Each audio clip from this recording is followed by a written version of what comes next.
Magandang umaga po sa inyong lahat at live mula dito sa Pag-asa Weather Forecasting Center. Narito na ang lagay ng ating panahon ngayong araw ng Martes, October 28, 2025. Unahin muna po natin yung naging anunsyo ng DOST Pag-asa kahapon.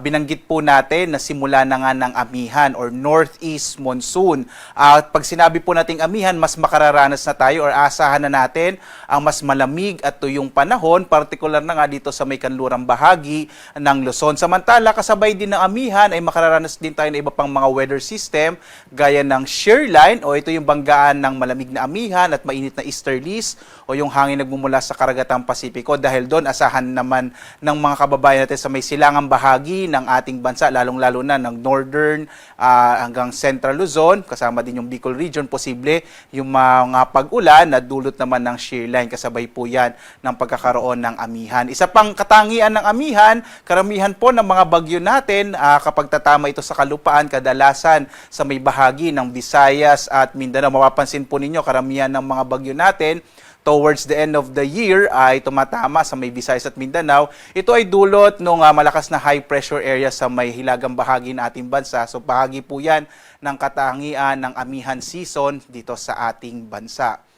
At ngayong araw nga, narito po ang iba't ibang mga weather systems na nakakaapekto sa ating bansa. Unahin na po natin yung binanggit ko nga na amihan o Northeast Monsoon na magdadala ng mga mahihinang pag-ulan, partikular na sa bahagi ng Batanes. Meron po tayong shear line. Ito po yung banggaan ng malamig na amihan at mainit na easterlies at inaasahan natin magdadala ito ng mga kalat-kalat na mga pag-ulan, lalong-lalo na sa bahagi ng Cagayan Province. Samantala naman, patuloy yung pagmamonitor natin itong low pressure area na huling namataan 275 kilometers silangan ng Pag-asa Island sa Kalayaan, Palawan. Makikita po natin, green na po yung kulay niya, ibig sabihin po ay maliit na yung posibilidad or halos wala na itong posibilidad na maging bagyo. Either malulusaw po ito or lalabas ng Philippine Area of Responsibility. Nakapaloob siya sa mas malaking weather system na Intertropical Convergence Zone.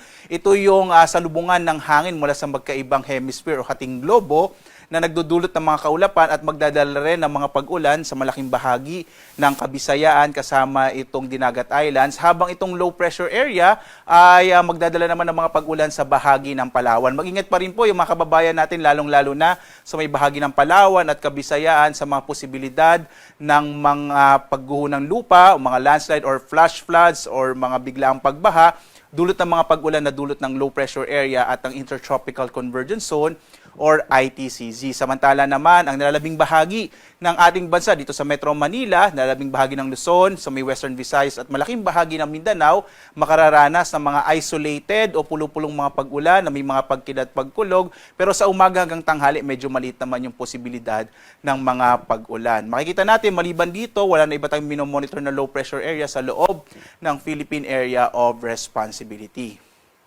Ngayong araw nga dito sa Luzon, inaasahan natin ang mahihinang pag-ulan sa Batanes dulot ng amihan, habang may mga kalat-kalat na mga katamtaman hanggang sa kumisay malalakas na mga pag-ulan sa bahagi naman ng Cagayan dulot ng shear line. Ang lalabing bahagi ng Luzon, makararanas naman ng mga isolated o pulupulong mga pag-ulan, pagkidlat, pagkulog, kadalasan sa hapon hanggang sa gabi. Agwat ang temperatura sa Lawag 26 to 33 degrees Celsius, sa Tuguegarao naman nasa 25 to 32 degrees Celsius, sa Baguio 17 to 25 degrees Celsius, habang sa Metro Manila 24 to 31 degrees Celsius, sa Tagaytay 22 to 30 degrees Celsius, sa Legazpi nasa 26 to 31 degrees Celsius.